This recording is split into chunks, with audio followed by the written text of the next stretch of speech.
deyir, imkan varsa evden verme. Güzel yaşadığı ne tez gelir, ne tez gelir, sanki doğru köye ömrü. Dedim ömür gitme dayan, yaşamaktan kimdir doyan? Kanı yazıp karar koyan bir yazar gereği. 80 yaşa kim razıymış, o dağlı da razıymış. Hayatımız ne azıymış, insan ömrü, şey ömrü.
Yaradan heç nəyi tək yaratmayıb.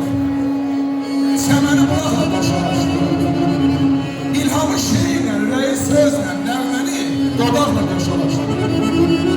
Yerləş motora sığışdır evə, baxırsan saçların qapqara şəmə. Babanın yanında darıxmır evə, qocanın uşaqla qoşalaşdır. Dünyanın hesabı yazılmalıymış, sevinci, əzabı yazılmalıymış. Tarihin kitabı yazılmalıymış, qələmi qaraqla qoşulaşdı.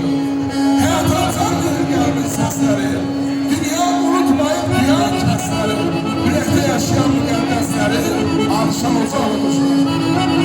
Ay Niyamet, ay Rafil, ay Yasir, işane yapma bağlamam.